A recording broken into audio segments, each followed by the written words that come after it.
When True Colors first premiered, Don't lose your way! Was one of the more divisive twists in recent examples of storytelling.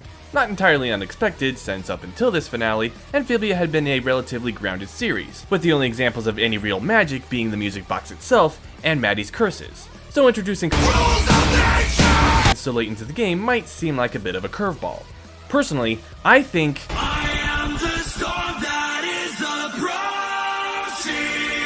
is one of the most ingenious payoffs for a finale in recent history, and in order to explain why, I would like to cite the writing philosophy of Brandon Sanderson.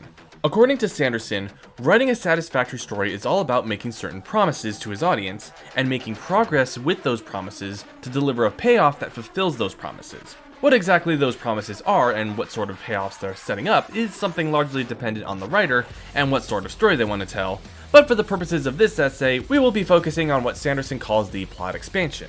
See, most stories set up specific promises and then start building towards those promises over the course of the narrative.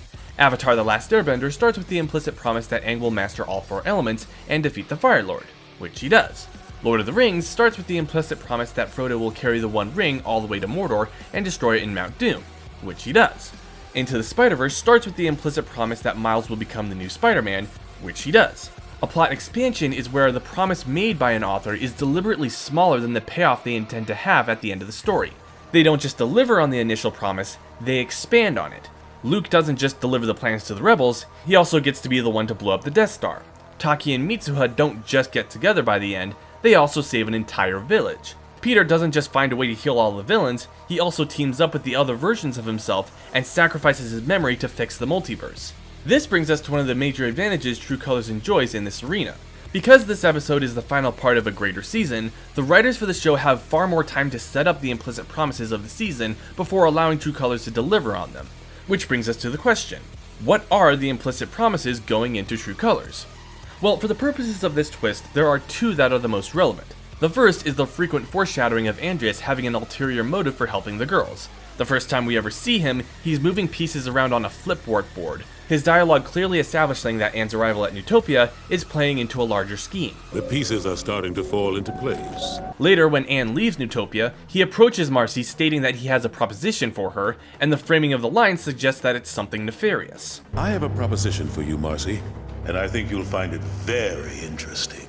And most damning of all, when Andreas first hears the news of the girls succeeding in charging the music box, he travels down a secret passage and comes to some big-ass mainframe thing and explicitly states that the prophecy is being undone.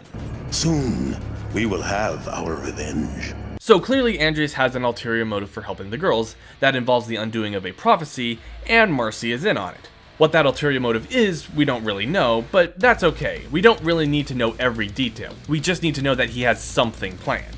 And that's only the first implicit promise going into True Colors. The other promise has to do with the stones and how they're charged. Over the course of the next few episodes, Anne, Marcy, and the Planters complete each of the temples and succeed in charging the stones. All of them, except for one. The circumstances around the charging of the second stone force Anne to only briefly charge it, and the episode puts a heavy emphasis on this fact. Not only is it clearly not fully charged when Anne removes it from the charger, but the episode also ends with the blue stone flickering. So going into True Colors, we know that Anne's stone isn't fully charged, and we know that Andreas has an ulterior motive for helping the girls. Put these 2 pieces together, and you've got an implicit promise that whatever Andreas has planned, it will ultimately be undermined by Anne's failure to fully charge the stone. Which is exactly what happens, just not in the way you're expecting.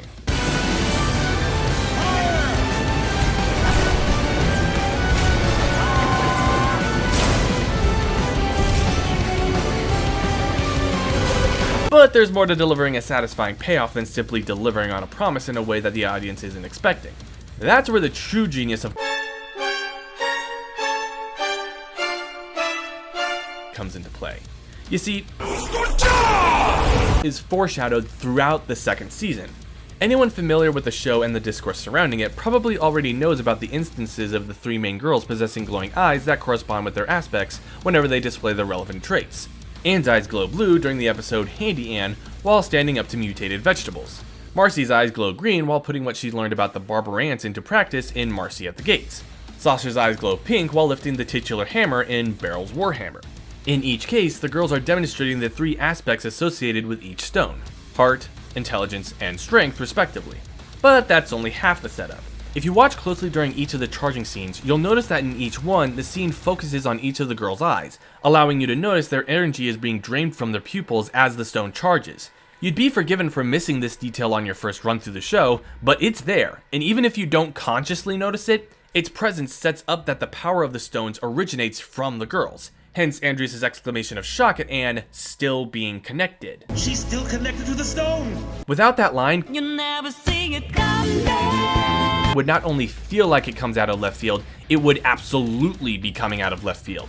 But it doesn't come out of left field because it was set up throughout the season so subtly that it feels more like a payoff than a deus ex machina. In fact, it's more than a payoff. It is in itself an implicit promise. Even if you didn't notice all of the foreshadowing throughout the season, and getting powers that are directly connected to the stone sets the expectation that Marcy and Sasha will likewise get powers at some point, what with them being the ones who charge the other stones. Whether Amphibia delivers on that promise is another topic entirely, but for my money, any writer looking to inject a twist into the story should take notes on